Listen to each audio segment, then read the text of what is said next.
የጽጌሬዳ እናት መንገድ ላይ ወደ ልጅቷ አስፔዛ ወይም ወደ ጽጌሬዳ እየሄደች እያለ ፌንት ሰራች። በተደጋጋሚ የጽጌሬዳ እናት ነስር ሲነስራትና ብዙ ደም እየፈሰሳን ነገር ግን ችላ በማለትና የልጇን ጉዳይ በማስቀደም ትኩረት ያልሰጠችው በሽታ ዛሬ ጎዳና ላይ ጥሏታል።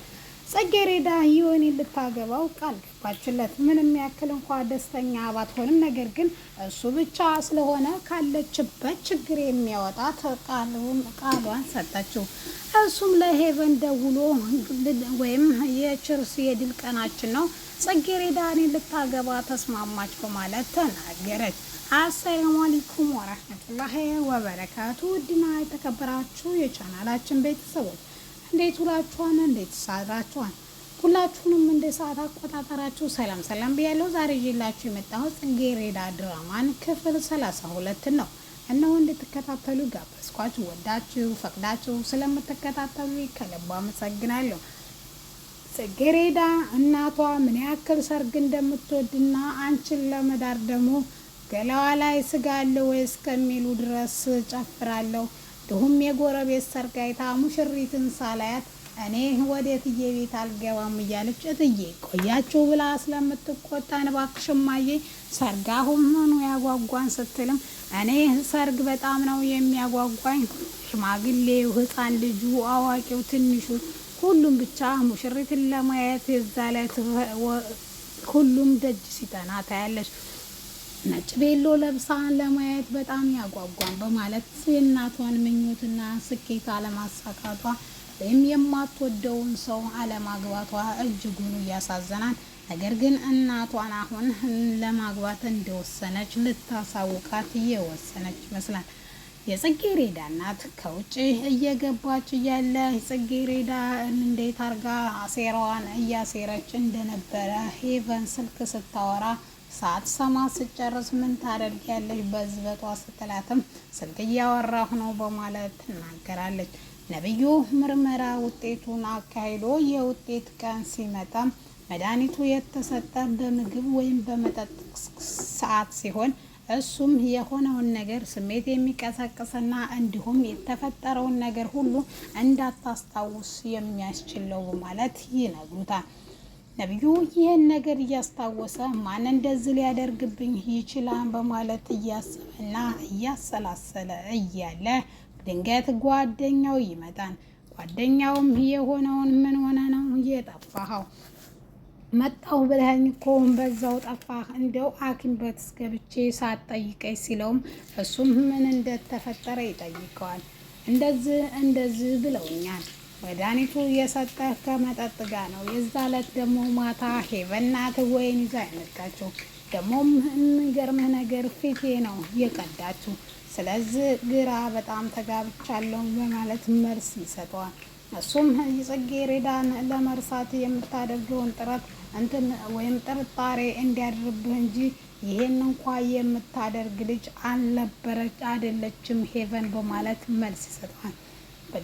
በተደጋጋሚ ስለ ሄቨን ባወሩ ሰዓት እየተከራከረላት ያለው ግራ ገብቶት በጣም የሚጠላልኝ ስለነበረች ቆይማ ለእሷ እየተከራከርክላት ነው ወይስ ምንድን ነው ሲልም አይ እንደዛ እንኳ አይደለም፣ ነገር ግን እሷ ናት ከዚህ ከድብርት ልታወጣ እየሞከረች ያለችው፣ እናም እንዳታስቀይማት ብዬ ነው በማለት ማለስለሱን ይቀጥላል።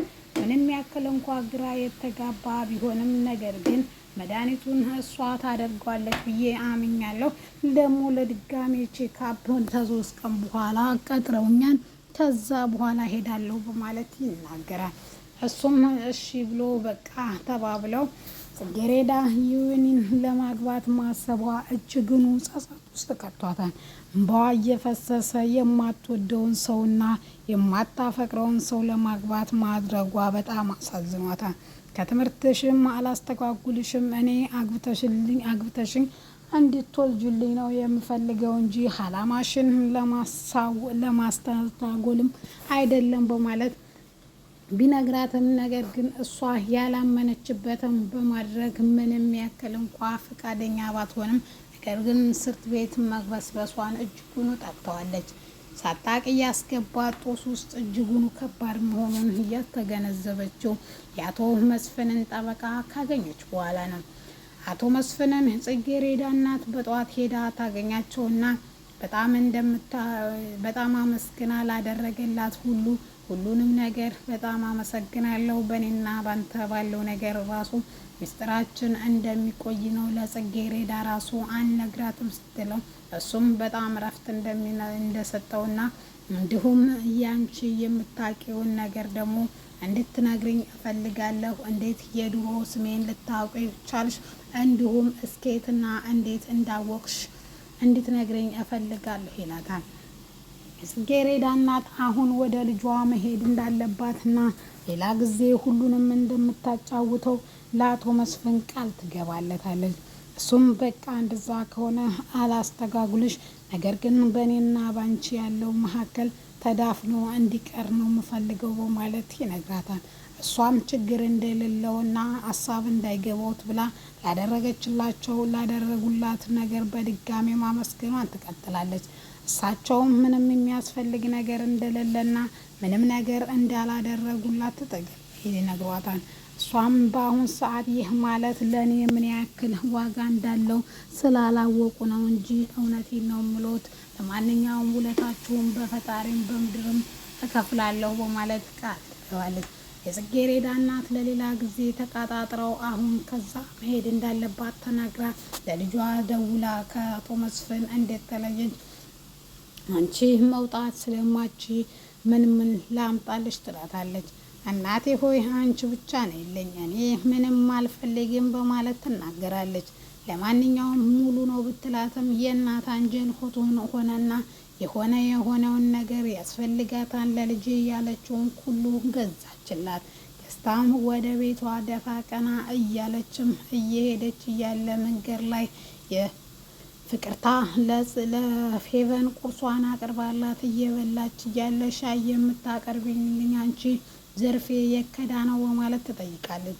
ዘርፌም እንዲህ በማለት ፍቅርታም እሷ ልጇን ልትጠይቅ ሄዳለች። ስለዚህ አንቺ ደግሞ ሻይ ነው የምትፈልጊው? ሻይሽን አምጥቼልሻለሁ፣ ሌላ ምንድን ነው የምትፈልጊው? ትላታለች። እንኳንም ሄደች፣ እኔ አንቺን በነፃነት የማገኝብሽ ሰዓት አገኘው በማለት ትመልስላታለች። እሷም ምንድን ነው ስትልም ጽጌረዳ ላይ እስከዛሬ የሰራነው ግፍ ይበቃል፣ ከእንግዲህ ወዲያ መስራት የለብንም ልጄ። ወይም አንስቴ ልጠይቅሽ፣ የጽጌረዳ እዚህ ሁሉ ወንጀል ውስጥ የመግባትና እንዲሁም ይሄ ሁሉ ጣጣና አሁን ደግሞ ጋብቻው የምትይው እጅሽ አለበት ወይ ስትላትም እኔ ምን የሚያክል እኮ ክፉ ቢሆን እንደዚህ እንኳ አልጨክንም በማለት ማስመሰሏን ትተዋለች። እሱ ዋናው ነገር እዚህ ወንጀል ውስጥ እንኳንም እጅሽ አልኖረበት በማለት ልጇን ምንድን ነው በማለት ትጠይቃታለች። ልጅ ሄቨንም ጽጌረዳ በሁለት ሳምንት ውስጥ ሽማግሌ ተልኮ ልታገባ ነው በማለት ትመልስላታለች። በጣም ደንግጣ እንዴትና ወዴት እንደሆነ ልጅቷን ለማጣራት ትሞክራለች። አሁን ካለችበት ችግር የሚያወጣት አንድ ሰው አለ። ስለዚህ እሱን አግብታ ካለችበት ችግር ወይም ከመታሰር ነፃ ሊያስወጣት ቃል ገብቶላታል በማለት ትናገራለች። እሷም እሺ በቃ ካልሽ እንግዲህ ለማንኛውም እኛ እስከዛሬ አቶ መስፍንን አባቷ የሆኑትን ሰዎች እንድታገባ ደፋ ቀና ብለናል። ስለዚህ ምንም ያክል ነገር እንኳ ምን ሰራተኛ ብትሆንም ነገር ግን ተንግዲህ ወዳ እንደዚህ አይነት ስህተቶች መፈጸም የለብንም በማለት እናት ለልጇ ትመክራለች። እሷም ለማንኛውም እኔ ነገርኩሽ እንድትዘጋጅ እንጂ አሁን ኦልሞስት ሁሉ እሷ ፈቃደኛ ስለሆነች ዘርፌ አሁን ለዘርፌ ትነግራትና አሁን ስትመጣ እሷ ላንቺ ትነግርሻለች በማለት ትነግራታለች። ለማንኛውም ልጁና ደግሞ ጽጌረዳ ያላመነችበትን የማታረግ ልጅ ናት። እንዴት ነው ነገሩ ስትላትም ለችግሯ የሚፈታላት እሱ ስለሆነ ነው ብላ ተስማምተው ይዘጋሉ። ሄቨንን እያረገችበትን ነብዩ እያሰበ እናም ደግሞ ከንትና ጋር ያለውን ግንኙነት እጅጉን በረዥሙ ታንፈሶ እኔ ወድሃለሁ ነገር ግን አጥቻለሁ በማለት ጽጌረዳ ያለችውን ደጋግሞ ያስብበታል። ጽጌረዳ እናቷን ለመጠበቅ ሻይን ቁርስ ሰርታ ደፋ ቀና እያለች ዘርፌ በሚያሳዝንም ሁኔታ በር ላይ ስደርስ ወደ ቤት ሳትገባ ራሷን ስታ ትወድቃለች። በጣም የደነገጠችው ነገር ማንም ሰው አለመኖሩና ወደ ሆስፒታልም ይሄ የሚፈሳት በሽታ ምን ይሆን የሚለው